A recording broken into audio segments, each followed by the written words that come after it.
Praise the lord. దేవుడు మనల్ని ప్రేమించి మనకు మరొక దినాన్ని అనుగ్రహిస్తూ వచ్చారు. అందుని బట్టి దేవునికి స్తోత్రం. ఉదయకాలము దేవుని వాగ్దానం. యెషయా గ్రంథము 41వ అధ్యాయము 9-10 వచనాలు. నేను నీతో చెప్పి ఉన్నాను, నీకు సహాయం చేయవాడను నేనే. సో దేవుడు మనల్ని ప్రేమించి దినమంతటి కొరకై శ్రేష్టమైన ప్రశస్తమైన వాగ్దానాన్ని మనకు అనుగ్రహిస్తూ వచ్చారు. నేను నీతో చెప్పి ఉన్నాను, నీకు సహాయం చేయవాడను నేనే. ఉదయకాలము దేవుడు మనకు వాగ్దానం చేస్తున్నాడు, నేను నీతో చెప్పి ఉన్నాను, నీకు సహాయం చేయవాడను నేనే.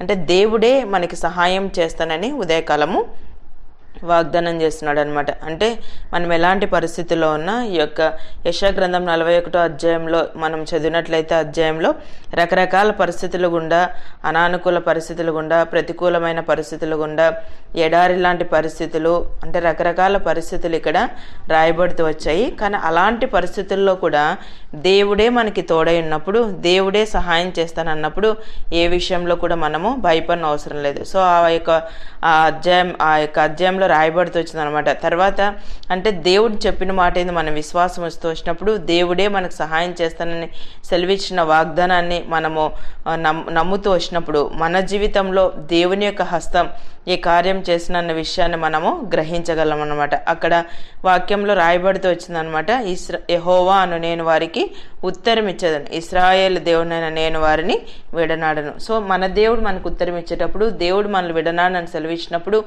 మనతో చెప్పి ఉన్నప్పుడు సహాయం చేస్తానని ఏ పరిస్థితుల్లో కూడా మనము భయపడిన అవసరం లేదు. ఆదికాండం 28వ అధ్యాయం 15వ వచనం చదివితే, నేను నీతో చెప్పినది నెరవేర్చే వరకు నిన్ను విడవనని చెప్పగా, ఇక్కడ యాకోబుతో దేవుడు కలలో మాట్లాడుతూ వచ్చాడనమాట.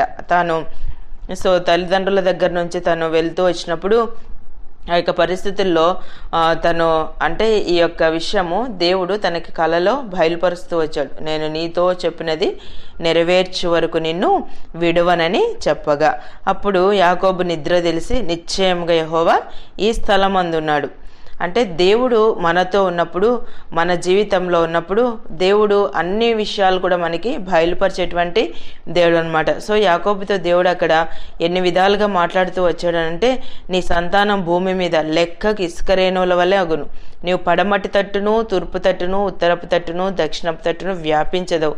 భూమి యొక్క వంశంలన్నీ నీ మూలంగాను, నీ సంతానం మూలంగాను ఆశీర్వదింపబడును. నువ్వు వెళ్ళు ప్రతి స్థలమందు నిన్ను కాపాడుతాను, ఈ దేశానికి నేను మరలా రప్పిస్తాను, నేను నీతో చెప్పినది నెరవేర్చే వరకు నేను విడవనని చెప్పగా. చూసారా, అంటే తను అప్పటికి అంటే ప్రతికూలమైన సమస్యల గుండా ఉన్నట్లుగా మనము యాకోబు యొక్క జీవితాన్ని మనం ధ్యానిస్తూ వచ్చినప్పుడు మనకు అర్థమవుతుంది. అక్కడ ఒక ప్లాన్డ్గా రిబ్కా తనను వారి అన్నగారి ఇంటికి పంపిస్తున్నట్లుగా మనం వాక్యంలో చదవగలం. అక్కడ అన్నదమ్ముల మధ్య ఏర్పడిన ఆ యొక్క పరిస్థితులను బట్టి యాకోబు ఒంటరిగా తను ప్రయాణం చేస్తున్నాడు. తన ఒంటరితనంలో ఏమీ తెలియనటువంటి పరిస్థితుల్లో, దిక్కుతోచిన పరిస్థితుల్లో, అయోమయమైన పరిస్థితుల్లో ఉన్నప్పుడు దేవుడే తన విషయంలో జోక్యం చేసుకొని తనకి వాగ్దానం చేస్తూ వచ్చాడు, నేను నీతో చెప్పినది నెరవేర్చే వరకు నిన్ను విడవనని చెప్పగా.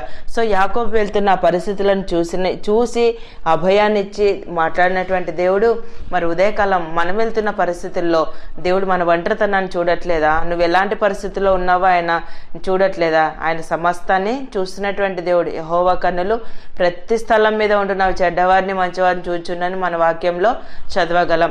సో యాకోబు యొక్క పరిస్థితిని ఎరిగి దేవుడు తనకు వాగ్దానం చేసి తను బలపరిచిన రీతిగా ఉదయకాలం మనల్ని కూడా దేవుడు బలపరుస్తూ ఉన్నాడు. నేను నీతో చెప్పి ఉన్నాను, నీకు సహాయం చేస్తున్నాను. నువ్వు ఎలాంటి ప్రతికూలమైన పరిస్థితులు గుండా వెళ్తున్నప్పటికీ నీలో ఉన్న దేవుడు గొప్పవాడని నువ్వు గ్రహించినట్లయితే ప్రతి పరిస్థితుల్లో ఆయన నీకు సహాయము చేయగలరు.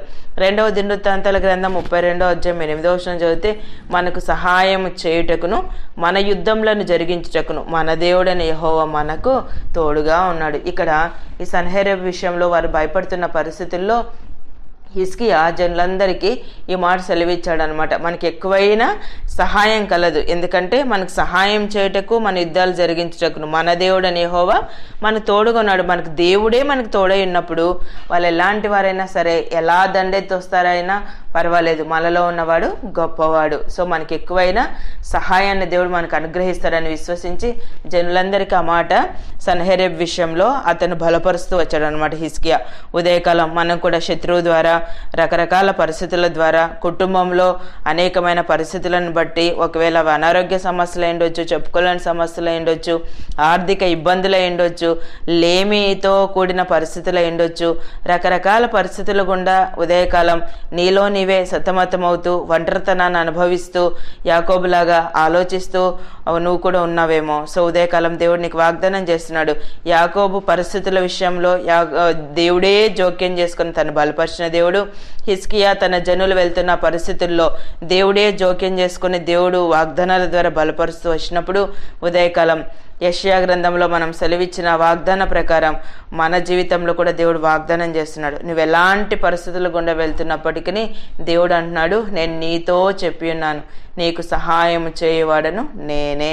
మన దేవుడే మనకి సహాయం చేస్తానని సెలవిచ్చినప్పుడు ప్రతి పరిస్థితిలో మనం ధైర్యం తెచ్చుకొని ముందుకు కొనసాగినట్లు ప్రభు మనందరికీ సహాయం చేయను గాక. ప్రార్థన చేసుకుందాం. ప్రియమైన తండ్రి, మీకు వందనాలు. యేసయ్యా, మమ్మల్ని ప్రేమించి మాకు అనుగ్రహించిన ఈ శ్రేష్టమైన వాగ్దానాన్ని బట్టి స్తుతిస్తున్నాను ప్రభా. నేను నీతో చెప్పి ఉన్నాను, నీకు సహాయం చేయవాడు నేనే అని సెలవిచ్చారు. ఉదయకాలం నిత్య జీవపు మాటలు వింటున్న మీ ప్రజలందరినీ కూడా జ్ఞాపకం చేసుకునండి. మీ వాగ్దానం వారి జీవితంలో నెరవేర్చి సహాయం చేస్తూ రావాల్సిందిగా కోరుతూ యేసు ప్రభు నామమున ప్రార్థిస్తున్నాను తండ్రి.